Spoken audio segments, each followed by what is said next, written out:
Hey everybody, what's going on? I'm Alan. This is the Gibson Garage Speed Shop YouTube channel, and thank you for tuning in.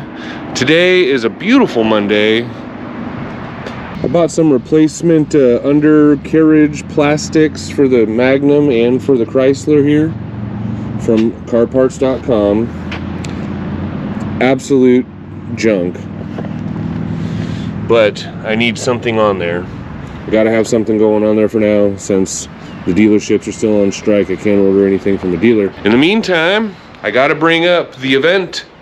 Please, I know no one likes to hear it, but please subscribe, please hit the bell, notifications, thumbs up. But the most important one is that super thanks button. I need you guys to help donate so we can have this event in late March, early April, somewhere there yet. It's only been a week since I first talked about it, a couple days actually. So, no donations yet, but I've got my hopes up still. So please help out, hit that super thanks button at the bottom, and let's see if we can make it happen.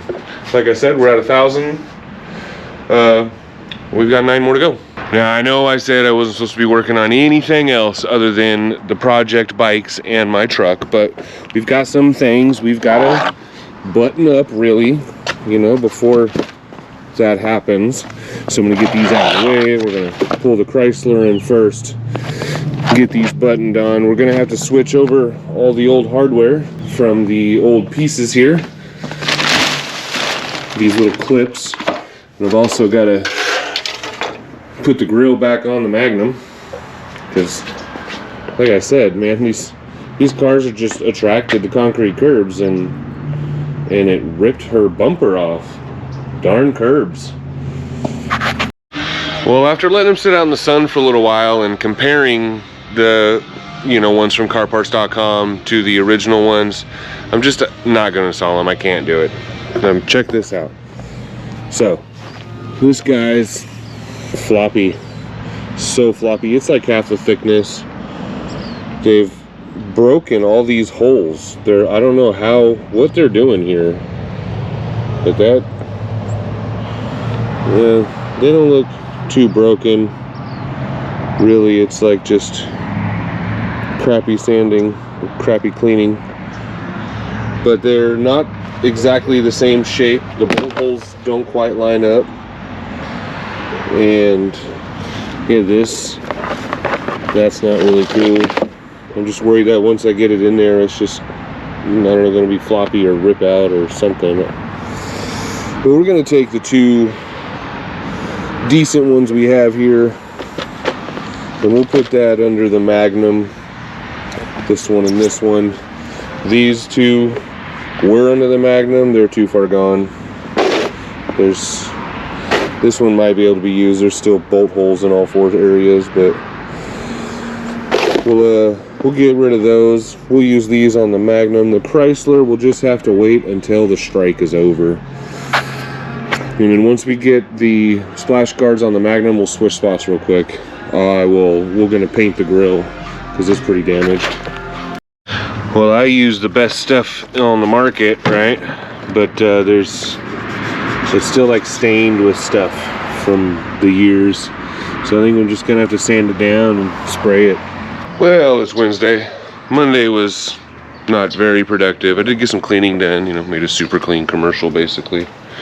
Yesterday's Halloween, so I've got to clean up some stuff. It was fun.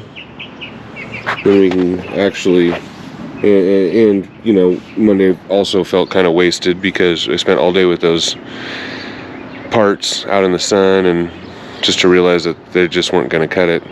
So that was a little disappointing, and I got to figure out how to return that stuff. Hopefully I can. But then we'll get what we have and get it put on the Magnum, and then I think I've got a bushing for the back of the exhaust. Okay, so it says the battery is low at 96%, 94%. We'll see how long it takes for it to shut off automatically again. But anyway, I bought an exhaust hanger for that back, or a rubber mount for that back hanger. So, because right now it's hard mounted and that's not really ideal. So we'll get something rubber in there. This was another thing that set me back a little bit on Monday. They bought this to spray the grill down with some solvent so I could paint it, and it didn't come with a nozzle. And then football was on, so what was I supposed to do? Okay, I'm charging that. I picked up that. I exchanged that, ate that, returned that. Oh, now we can go paint that right there.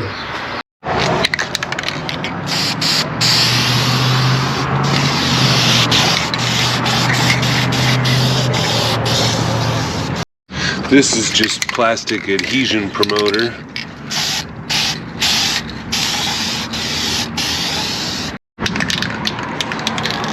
I got 3 coats of adhesion promoter on there. This is gloss black.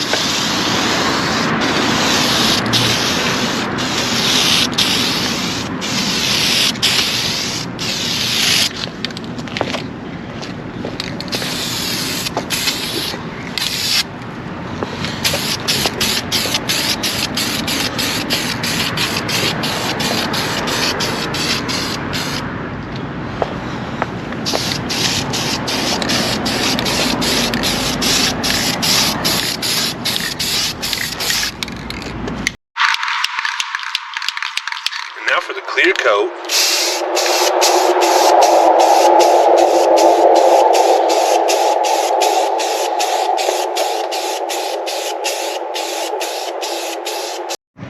So while that's drying, we're going to put these bushings in. I picked this up on that Jungle website.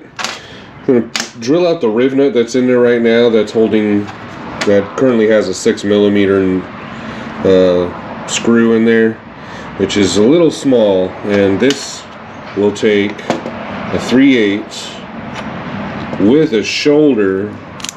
Oh, it's beautiful. I mean, that is a perfect fit. So we're going to get rid of the riv nut and use this setup. So here's what I'm using currently.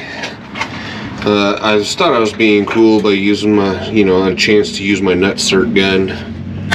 But really, I didn't have anything rubber to use either, so I knew it was going to be temporary. And you may be wondering, how are you going to get through bolt? How are you going to get to the back side of that? Well, hang in there. I'll show you. I got a plan. Might work, might not.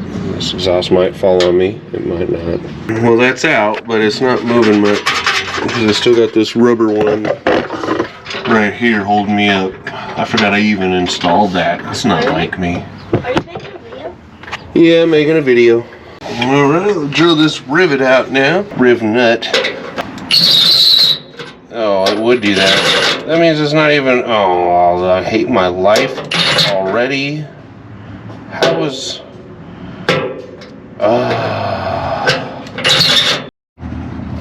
Okay, so here's my plan. I'm going to drill an access slot.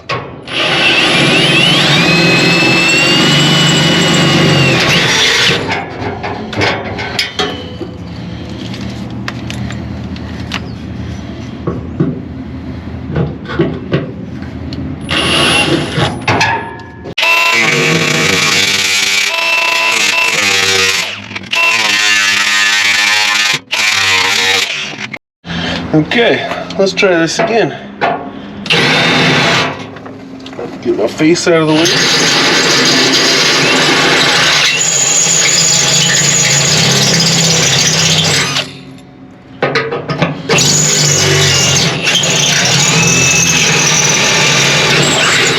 Got me a nice skinny step bit here. Hopefully I'll get just the head of the riv nut before getting too much of the metal.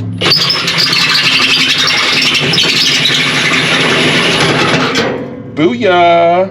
Now I gotta drill this out for the bushing. See how far this step bit takes us. Oh, we might go right direction, might help.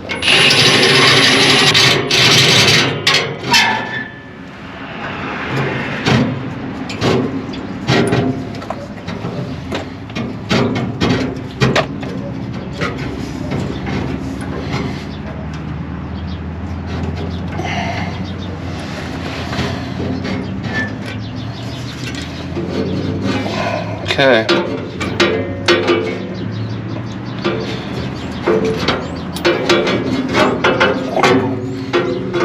I've got to hook the bushing back up before I do this. Okay. And boom. Is the gun not supposed through there? Oh man. I just gotta figure out how to get that nut back there. Not the grasshopper was still there. Oh, grasshopper's gone.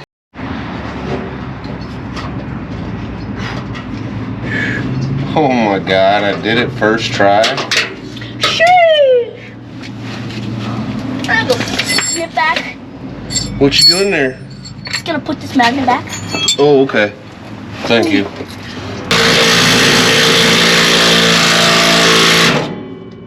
There's my light. Like quietly.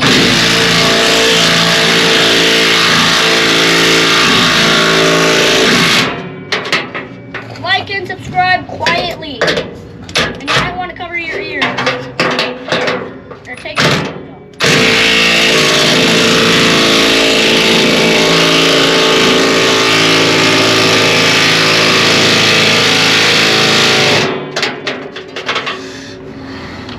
That is so loud. That's better. That's hurting. That's way better. That's hurting my eyes. That's so nice. That's hurting Feels me. feels a little tight. Is that too tight? Did I over squish it? That's hurting my soul.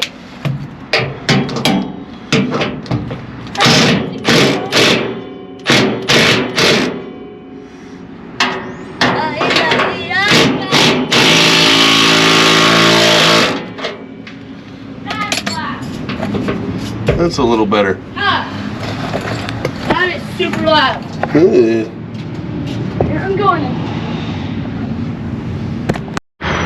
Okay, so it's noon on Thursday now. I ran out this morning and grabbed some steel. I got some thin stuff here. I'm gonna make another little glow-in-the-dark sign. Not glow-in-the-dark, but a light-up sign. And I've got some thick stuff here. That's 3/8. We need to make like a die to press the license plate box that I made out of aluminum. I had this cut out of aluminum. This is the stuff for the sign. Oh, what is that? That's something else. That's a home project. It's not even a channel project. That's the old sign, the old box I tried to make and it broke and it sucked. And so here's the new box. It's gonna be 2-piece. This will be the front, but I gotta get the bend perfectly, you know, without distorting any of it. And I gotta get these all to bend up. This will be the back side. This will make the back of the box. And I could leave it at that, really, but I'm trying to do something a little more trick. You know, there'll be a lip right inside that I want to put some LED lights and light it up like that. And this should be dry enough to handle too, now that it's been, I don't know, the next day. So, and I also remembered that we've got to take the front bumper off to get this bolted onto it, because of where these bolts are here.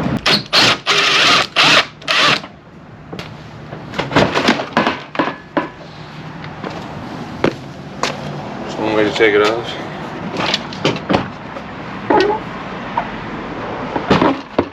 Don't forget your fog lights.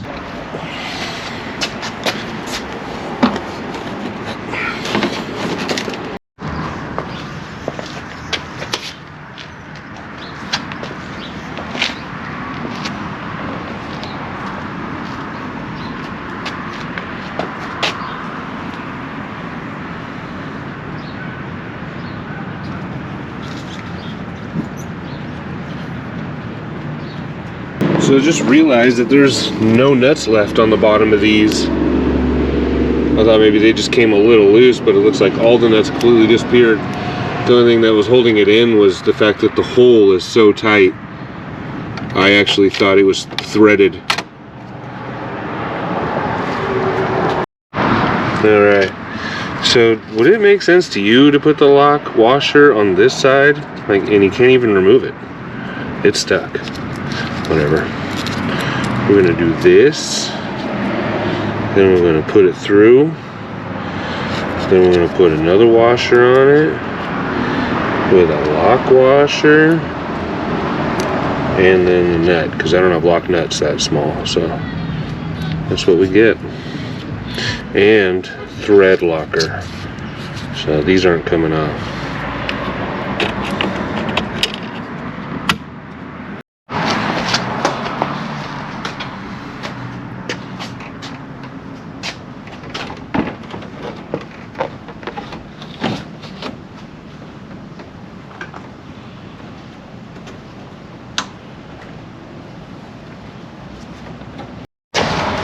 Okay, here comes the fun part. I got to crawl down here. Put these 20 million screws in. First I gotta hook up the fog lights. Oh, that would have sucked. Okay. Got it in without damaging it. That's a huge plus. Stoked about that. Got all the screws in, all the panel clips, fender liners are all, got all of them in. I don't think it's ever had that since I owned it. These things are on. Everything's good there. This spent a little time against the tire since she ripped it off, so that happened. But I mean, it could be worse. It doesn't really look that bad. I might just put one in there anyways, just for looks. All right, it's Saturday. We skipped Friday. I didn't do anything but some editing. Wanted to see where I was at, really, kind of with the footage for this week, and we got time. I think we're gonna throw in this part right here, this motor that I had to, window motor. I had to order this from B&R. They're like a auto salvager or dismantler, but you know, they're like networked. So if the one in your town doesn't have it, they'll call up another one and have it shipped to you. So I was kind of hoping it was gonna be original, but it's not. It looks like someone had replaced this in the junkyard car I got it from. So hopefully it works. I mean, if it doesn't, I can return it, so it's not a big deal there, but hopefully this is the problem, is what I should say. So we'll get this door panel torn back off. Stay open. All right. Put in the new one here. This is kind of fresh because the grease is so clean on this gear.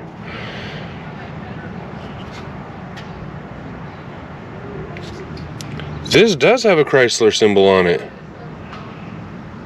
This part of it does. The motor.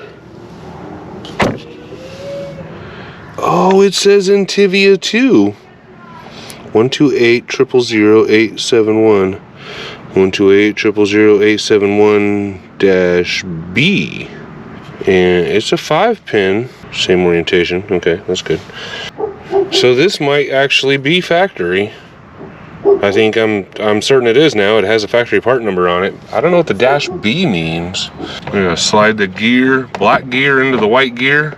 I'm gonna shimmy this window down a little. Oh, there we go. Slipped it in. I got it to move just enough. Put these Torx screws back in. We'll just plug in the door panel, leave it kind of hanging, put some power, turn on the car, and see if it works before we go any further. All right, we should have full power. I didn't hook anything up but the connector that goes to the switch. Oh, that's so good. That's such good news. Auto up. Okay, so it doesn't do auto up. That's okay. None of my cars do that half the time anyway. It's Chrysler for you.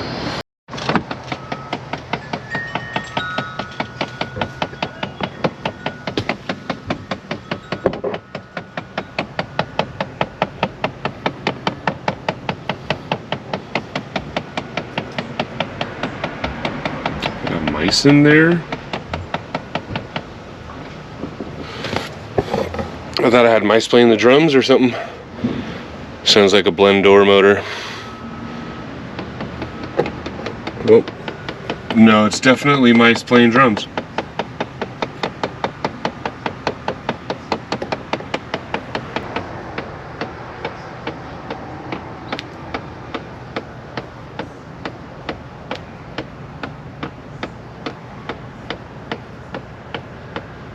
Well, that's going to do it for this week, guys. Thank you so much if you stayed in this long.